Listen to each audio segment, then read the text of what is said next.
fake HOA claimed heater was faulty. Staff proved it was neglected and denied return. What would you do if someone tried to scam a store with a bold-faced lie, only to have their deception unravel in front of everyone? In the heart of a busy electronics store, Karen Miller stood at the returns counter, her voice piercing the air like a siren.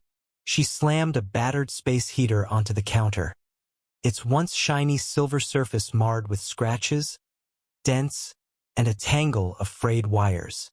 "This piece of junk broke after 1 week," she bellowed, her face flushed with indignation.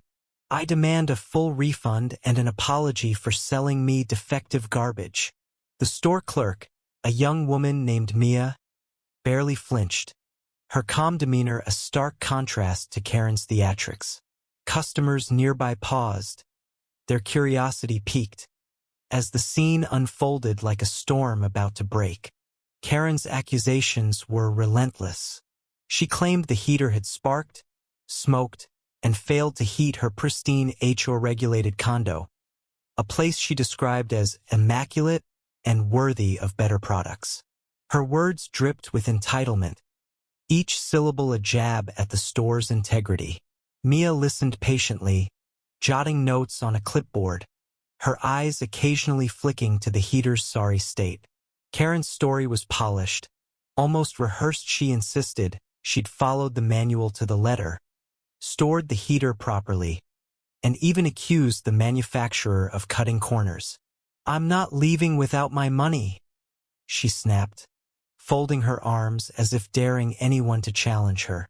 The crowd grew, phones subtly raised, capturing the escalating drama. But Mia, unfazed, asked a single question that shifted the air. "Ma'am, can you confirm when and where you purchased this?" Karen hesitated, her confidence flickering like a faulty bulb. She fumbled through her purse, producing a crumpled receipt dated over 2 years ago, past the store's 30-day return policy. Murmurs rippled through the onlookers. Mia's manager, a no-nonsense woman named Clara, joined the counter, her presence commanding silence.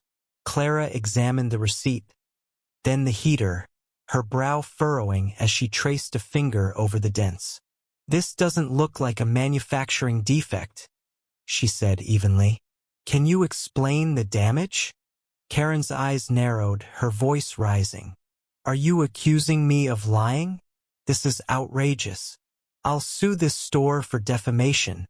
The accusation hung heavy, but Clara didn't waver. Instead, she gestured to a small security camera above the counter and said, "Let's check the records." The truth began to unravel like a poorly stitched seam. Clara pulled up the store's database, revealing Karen's purchase history. Not only was the heater 2 years old, but Karen had returned 3 other appliances in the past year, each time claiming defects with suspiciously similar stories. The crowd's whispers grew louder, and Karen's face reddened, but she doubled down. "That's irrelevant. This heater is faulty, and you're trying to dodge responsibility." Then came the twist. A soft-spoken technician, Javier, emerged from the back room, holding a toolkit and a printout.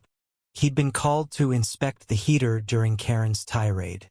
"I found something interesting," Javier said, his voice steady but laced with intrigue. He held up the Printuta maintenance log from the heater's internal chip, a feature Karen hadn't anticipated. The log showed irregular power surges, improper storage in a damp environment, and months of neglect. "This damage," Javier explained, "comes from misuse, not a defect." The store fell silent, the weight of the evidence crushing Karen's facade. She stammered, her earlier bravado crumbling. That's not possible. Your machine is lying." But Javier wasn't done. He pointed to the frayed wires, the rust inside the vents, and the caked-on dust clogging the heater's core. "This wasn't stored in an immaculate condo," he said, his tone firm but not unkind. "It looks like it was left in a garage or basement, exposed to moisture and neglect. The crowd's murmurs turned to gasps, and a teenage girl in the back, holding her phone, whispered loudly, "She's totally busted." Karen's eyes darted around, searching for an escape, but the truth was a spotlight she couldn't dodge. Clara stepped forward, her voice calm but resolute. "Ma'am, based on this evidence, we can't process your return. Our policy doesn't cover damage due to neglect." Karen's composure shattered. She lunged for the heater, as if reclaiming it would erase the humiliation, but Mia gently slid it out of reach. "You're thieves!" Karen screamed, her voice cracking. "You're all in on this scam to rip me off." The outburst only deepened the crowd's disapproval, their phones now openly recording. Clara remained unflinched, offering Karen a chance to leave quietly, but Karen's pride wouldn't allow it. She stormed toward the exit, knocking over a display of cables in her fury, the clatter echoing like her falling reputation. As she reached the door, Javier called out, "Ma'am, you might want to check your HOA's storage rules. Damp basements aren't exactly pristine." The crowd erupted in stifled laughter, and Karen's final glare was one of defeat, her scam exposed for all to see. The store returned to its rhythm, but the story didn't end there. Mia, Clara, and Javier became local heroes, their calm professionalism a testament to standing up to deceit. The teenage girl's video went viral on social media, sparking debates about accountability and entitlement. Customers praised the store for its integrity, and the heater, now a symbol of truth, was displayed in the store with a small sign, "Neglect doesn't get a refund."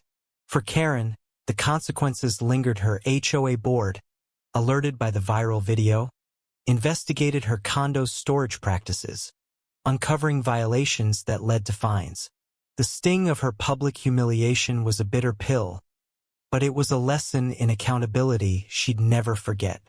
This story isn't just about a failed scam. It's about the power of truth and the courage to stand firm. It reminds us that integrity shines brighter than deception, and those who try to manipulate the system often find themselves caught in their own lies. What do you think? Where do you draw the line between holding others accountable and giving second chances? Share your thoughts, because stories like this spark conversations that matter.